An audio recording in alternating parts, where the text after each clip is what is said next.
जय हिंद फ्रेंड्स, आप सभी का स्वागत है आपके अपने YouTube channel excellence by APS पर। मैं एपीएस आपका स्वागत करता हूं। आज मैं डिस्कस करने वाला हूं काल, और ये हमारे जो पार्ट है उसका 4th पार्ट है हिंदी का।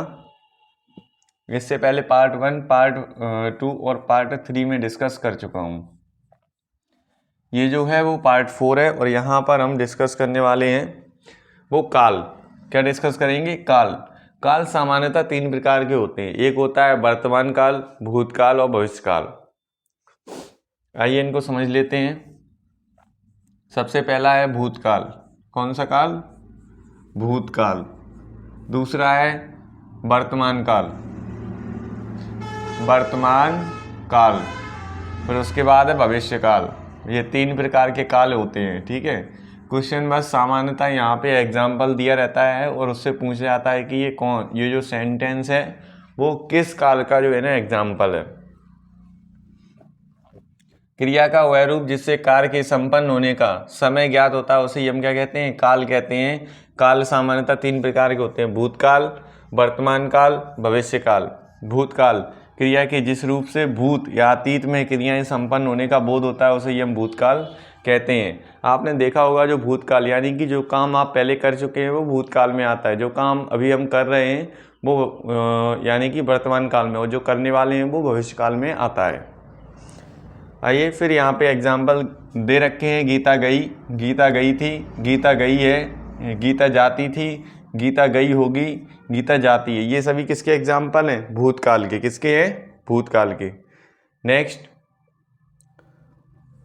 यहाँ से बस आपका 1 नंबर बनता है तो उसी के हिसाब से आपको प्रिपेयर करना है। बस ध्यान देना है इनके टाइप पर, उनके एग्जाम्पल पर।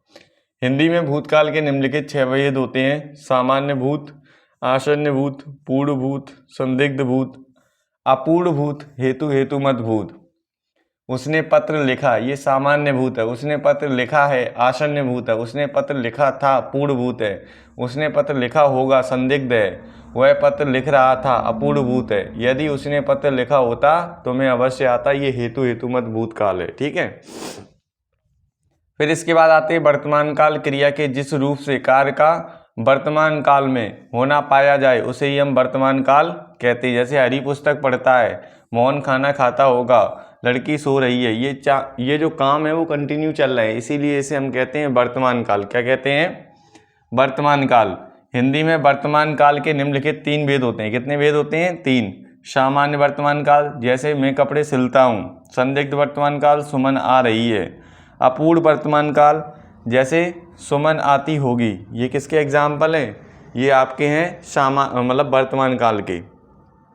नेक्स्ट, फिर इसके बाद है नेक्स्ट हमारा भविष्य काल। अब भविष्य काल में क्या? क्रिया का वह रूप जिससे ज्ञात होता है कि कार्य भविष्य में होने वाला है उसे ही हम भविष्य काल कहते हैं। जैसे मैं पत्र लिखूंगा, अभी तक मैंने पत्र नहीं लिखा है, ना लिख रहा हूँ, बस लिखूंगा, ऐसे मेरा ओपिनियन है। तो इसके लिए हम हमेशा किसको प्रेफरेंस देते हैं? भविष्य काल को। मैं पत्र लिखूं, यदि मैं पत्र नहीं लिखूंगा तो अनामिका नाराज हो जाएगी। हिंदी में भविष्य काल के मुख्यतः 3 भेद होते हैं। एक सामान्य भविष्य, राम पुस्तक पढ़ेगा। संभाव्य भविष्य, वह पुस्तक पढ़े। हेतुमत भविष्य, ये यदि वह पुस्तक नहीं पढ़ेगा तो वह फेल हो जाएगा। ये आपके जो हमने काल पढ़े हैं वो 3 प्रकार के होते हैं। वर्तमान काल, फिर उसके बाद पहले आता है भूतकाल, फिर वर्तमान काल, फिर आता है भविष्य काल। 3 प्रकार के काल होते हैं सामान्यतः, इन पे आपको ध्यान देना होगा। इसके बाद आते हैं अविकारी शब्द, तो ये भी काफ़ी ज़्यादा इंपॉर्टेंट है आपके लिए, इनको भी जरूर समझिएगा। अब अविकारी शब्द एक्चुअल में होते क्या हैं, यहाँ से भी आपका ये क्वेश्चन बन जाता है। अविकारी शब्द को ही हम अव्यय कहते हैं। क्रिया अथवा विशेषण की विशेषता प्रकट करने वाले शब्द ही क्या कहलाते हैं? क्रिया विशेषण। आपसे पूछा जाए विशेषण किसे कहते हैं? संज्ञा या सर्वनाम की विशेषता बताने वाले शब्द विशेषण, लेकिन जो क्रिया की विशेषता बताएं उसे हम क्रिया विशेषण कहते हैं। कहीं कहीं एक क्रिया विशेषण अन्य क्रिया विशेषण की भी विशेषता बताता है। वह बहुत जल्दी चलता है, यहाँ जल्दी क्रिया विशेषण है, और वह चलता है क्रिया की विशेषता बताता है। बहुत क्रिया विशेषण है क्योंकि वह जल्दी की विशेषता बता रहा है। जैसे हरी बैठा है तो वो बैठा है तो नॉर्मल बात है, हरी ऊपर बैठा है तो ये क्रिया विशेषण है।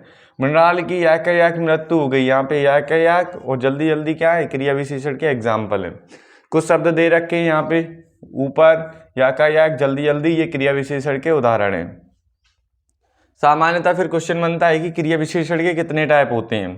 तो अर्थ के अनुसार 4 टाइप होते हैं क्रिया विशेषण के, कालवाचक क्रिया विशेषण, स्थानवाचक क्रिया विशेषण, परिणामवाचक क्रिया विशेषण और रीतिवाचक क्रिया विशेषण। तो इन सभी को ध्यान रखना। नेक्स्ट, फिर यहाँ आगे दे रखा है, आगे पूछा गया है आपसे प्रयोग के अनुसार क्रिया विशेषण कितने प्रकार के होते हैं। तो साधारण, संयोजक और फिर अनुबंध, ये आपके 3 टाइप के होते हैं प्रयोग के अनुसार। फिर रूप एवं रचना के अनुसार पूछे गए हैं मूल, यौगिक, पदबंधी और स्थानीय, ये टाइप होते हैं। अर्थानुसार क्रिया विशेषण, कालवाचक क्रिया विशेषण जिस क्रिया विशेषण से कार्य के होने का समय जाना जाता है वही कालवाचक क्रिया विशेषण कहलाता है। ठीक है, अब इसमें क्या समय जाना जाएगा, जैसे अभी, आया, कल, अल्मोड़ चलेंगी, तो ये यहाँ जो है अभी, ये काल को बताता है। कालवाचक क्रिया विशेषण में प्राय निम्नलिखित शब्द प्रयुक्त होते हैं। इन शब्दों को अगर आप याद कर लोगे तो आपको पता चल जाएगा कोई भी क्रिया किस काल में हो रही है ना, उसे हम कालवाचक में लेंगे। अब, अभी, कब, कभी, घड़ी घड़ी, कई बार, तदंतर, तत्पश्चात, तभी, तुरंत, पहले, पीछे, पूर्व, पश्चात, निरंतर, लगातार, शीघ्र, कल, फिर कभी। ये जो क्रियाओं के हमने उदाहरण देखे वो कालवाचक क्रिया विशेषण के उदाहरण थे। कालवाचक क्रिया विशेषण के 3 भेद होते हैं। कितने? 3। अधिवाचक, सवेरे से शाम तक, 7 वर्ष से रात भर, दिन भर आदि। फिर समयवाचक में कल, सुबह, परसों, रात, संध्या।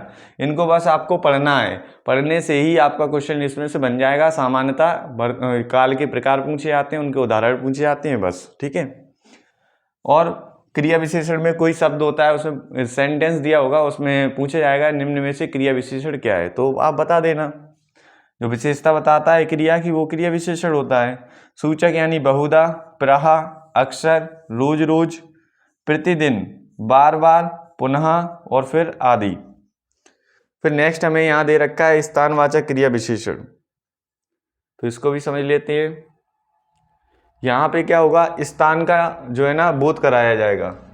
जिस शब्द से क्रिया की स्थान संबंधी विशेषता प्रकट हो उसे ही हम स्थानवाचक क्रिया विशेषण कहते हैं। जैसे नीचे बैठो, अंदर आओ, ये सभी किसके एग्जाम्पल है, स्थानवाचक क्रिया विशेषण के। फिर कुछ शब्द दे रखे हैं, उनके माध्यम से हम समझ सकते हैं कि स्थानवाचक क्रिया विशेषण एक्चुअल में है क्या।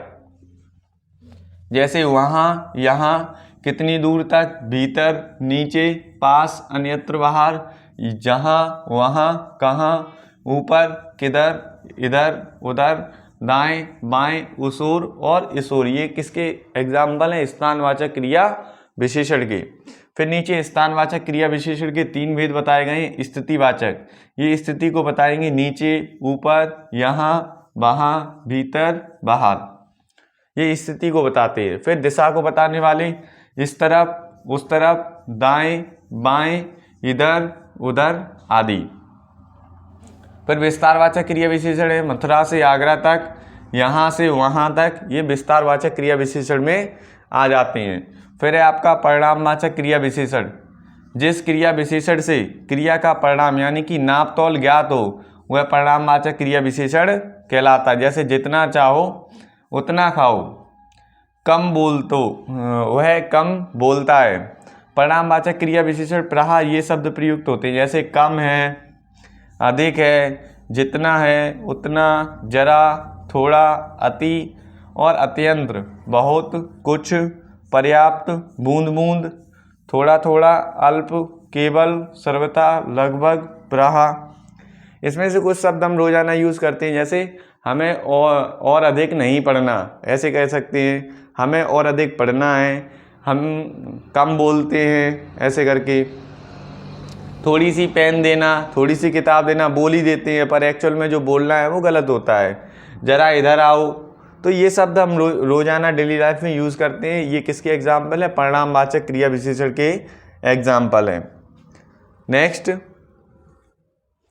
फिर दे रखा है रीतिवाचक क्रिया विशेषण। अब रीतिवाचक क्रिया विशेषण क्या होता है? जिन शब्दों से क्रिया संपन्न होने की रीति का बोध होता है वे ही रीतिवाचक क्रिया विशेषण कहलाते हैं। अचानक वह गिर गया, ये किसका एग्जाम्पल है? रीतिवाचक क्रिया विशेषण का एग्जाम्पल है।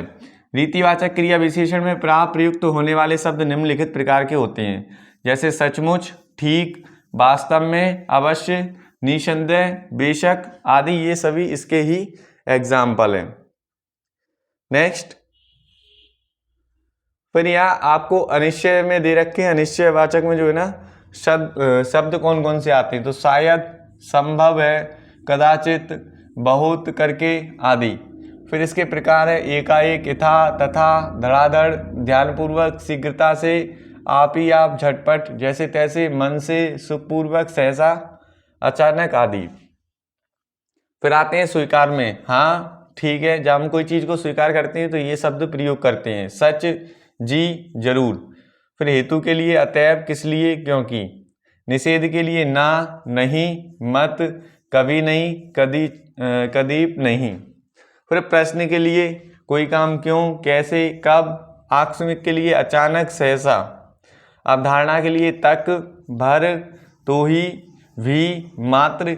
ये जो शब्द होते हैं हम इन चीज़ों के लिए इस्तेमाल करते हैं, जैसे स्वीकार करना, किसी भी चीज़ को जब हम स्वीकार करते हैं तो हम कहते हैं जी हाँ, ठीक है, आदि शब्दों का इस्तेमाल करते हैं। फिर आते हैं प्रयोग अनुसार क्रिया विशेषण। इसमें क्या होता है? इसके भी टाइप होते हैं। साधारण, इसमें क्रिया विशेषण शब्द स्वतंत्र रूप से प्रयुक्त होते हैं, जैसे क्यों, क्या, कितना आदि। फिर सेकंड है आपका संयोजक। इसमें क्रिया विशेषण शब्द अपने युग्म के साथ प्रयुक्त होते हैं, जैसी, वैसी, जब तक आदि इसके एग्जाम्पल हैं। अनुबंध में इसमें क्रिया विशेषण प्रयोग बल देने के लिए किया जाता है, जैसे भर, फिर, तो आदि। फिर यहाँ पे नेक्स्ट आगे भी दे रखे हैं, रूप एवं रचना अनुसार क्रिया विशेषण, मूल, यौगिक, पदबंधीय और स्थानीय, ये इसके क्या है? एग्जाम्पल हैं और काफी ज्यादा इंपोर्टेंट भी हैं। फिर नेक्स्ट, फिर दे रखा है संबंध बोधक अव्यय। जिन अव्यय शब्दों के द्वारा संज्ञा सर्वनाम का वाक्य के दूसरे संबंधों के साथ संबंध जाना जाता है उसे ही संबंध बोधक अव्यय कहते हैं। संबंध जानने के लिए हम संबंध बोधक का यूज करते हैं। समुच्चय बोधक दो शब्दों के वाक्यों अथवा वाक्यों के संबंधता और पृथकता करने के लिए हम जो अव्यय यूज करते हैं वो समुच्चय बोधक होता है, यानी कि दो वाक्यों को जोड़ने के लिए या उनको हटाने के लिए समुच्चय बोधक शब्द का यूज किया जाता है। इसे हम ऐसे भी कह सकते हैं, दो शब्द या दो वाक्यों को मिलाने वाले शब्द ही क्या कहलाते हैं? समुच्चय बोधक कहलाते हैं। जिन्हें हम हिंदी में कंजक्शन कहते हैं। जो संबंध बोधक होते हैं उन्हें हम प्रीपोजिशन कहते हैं, ठीक है। विस्मय आदि बोधक अव्यय जिन शब्दों से शोक, हर्ष, विस्मय, गालिन, लज्जा आदि भाव व्यक्त होते हैं उसे हम विस्मय आदि बोधक अव्यय या घोतक कहते हैं। विस्मय आदि बोधक अव्यय में प्रयुक्त होने वाले शब्द कुछ निम्न प्रकार हैं, इन्हें देख लेते हैं और काफ़ी ज़्यादा इंपोर्टेंट है, यहाँ से भी कभी कभी क्वेश्चन बन जाता है। अब नेक्स्ट पार्ट में हम जो प्रत्यय हैं वो अव्यय भी डिस्कस करेंगे, तो आइए पहले इनको देख लेते हैं। शोक में हा, हाय, हे, त्रा, अरे, उफ, बाप रे। हर्षबोधक में बावा, धन्य, आहा, शाबाश। विस्मय आदि बोधक के लिए हम बा, अरे, हो, यही, क्या। आशीर्वाद में जीते रहो, दीर्घायु रहो, चिरंजीवी है। गालिन बोधक में यूं ही। स्वीकार बोधक में अच्छा, ठीक है, हाँ, जी हाँ। फिर तिरस्कार बोधक में छी, हट, थिक। संबंध बोधक में रे, री, भरी, अजी, ओ, ए। विस्मय आदि बोधक में फिर ये चिन्ह मिल ही जाता है आपको, तो इससे आप पहचान सकते हो। सामान्यतः हमने यहाँ पर सीखा क्या उसको एक बार मैं बता दूं आपको। हमने काल से पढ़ना प्रारंभ किया। इसमें काल हमने पढ़े, 3 प्रकार के काल होते हैं। कितने प्रकार के होते हैं? 3 प्रकार के। भूतकाल, वर्तमान काल और कौन सा होता है? भविष्य काल। फिर उसके बाद हमने इसके टाइप पढ़े। जो आपका भूतकाल होता है वो 6 प्रकार के होते हैं। सामान्य भूत, आसन्न भूत, पूर्ण भूत, संदिग्ध भूत और अपूर्ण भूत और हेतुमत भूत। वर्तमान काल 3 प्रकार के होते हैं। ये काम को कंटिन्यूसली होने का प्रेजेंट करते हैं। हरी पुस्तक पढ़ता है, मौन खाना खाता है, लड़की सो रही है, ये इसके एग्जाम्पल है। इसके टाइप 3 होते हैं, सामान्य वर्तमान, संदिग्ध वर्तमान और अपूर्ण वर्तमान।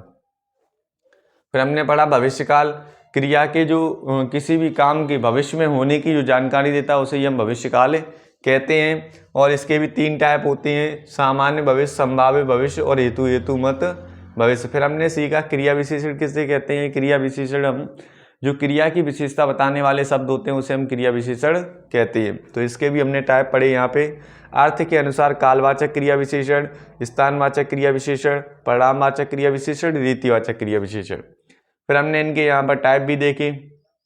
प्रयोग के अनुसार साधारण, संयोजक, अनुबंध और रूप और रचना के अनुसार मूल, यौगिक और पदबंधी और स्थानीय क्रिया विशेषण हमने यहाँ पे पढ़ी। इनके फिर एग्जाम्पल के साथ इनकी परिभाषा भी पढ़ी और यहाँ तक हमने पूरा कंप्लीट किया। अब नेक्स्ट जो टॉपिक रहेगा उसमें हम उपसर्ग और प्रत्यय को डिस्कस करेंगे और वो जो हमारा पार्ट होगा वो 5 होगा हिंदी का। कौन सा? पार्ट 5। ठीक है। अगर आपको यहाँ तक कोई भी प्रॉब्लम है तो आप कमेंट सेक्शन में बता सकते हैं। ठीक है। बाकी डिस्क्रिप्शन बॉक्स में लिंक दे रखी है जो हमने पहले वीडियो करा रखी है, वहाँ पर देख सकते हो। आप हमारे व्हाट्सएप ग्रुप से भी जुड़ सकते हो जहाँ पर आपको एक्सीलेंस या मॉडल स्कूल एंट्रेंस एग्ज़ाम की एक अपडेट मिलेगी और इससे रिलेटेड जो टॉपिक हम करवा रहे हैं उनकी PDF भी वहाँ पर ही आपको मिल जाएगी। अगर आपको कोई डाउट होता है तो आप इस नंबर पर मैसेज कर सकते हैं, ये हमारा व्हाट्सएप नंबर है। ठीक है। कोई भी समस्या हो तो आप इस पर संपर्क कर सकते हैं। अभी के लिए बस इतना ही। अगर आपको कोई डाउट आता है तो कमेंट सेक्शन में ज़रूर पूछिए और वीडियो अच्छा लगता हो तो दोस्तों के साथ ज़्यादा से ज़्यादा शेयर ज़रूर करें। आइए फिर मिलते हैं excellence by APS YouTube channel पर। आप सभी का हमेशा के लिए स्वागत है। आप सभी जुड़े रहिए और अपनी जो फैमिली है excellence by APS YouTube channel की उसको ज़्यादा से ज़्यादा बढ़ाएं, जिससे कि सभी बच्चों को ये excellence model school entrance exam का सिलेबस मिल सके। और ये इसका कोई भी प्राइस नहीं है, फ्री ऑफ कॉस्ट है, आसानी से आप कर सकते हैं और बच्चों को वीडियो को भी शेयर कर सकते हैं जिससे वो भी प्रिपेयर कर पाएँ। अभी के लिए बस इतना ही। जय हिंद फ्रेंड्स, जय Hind students, thank you for watching.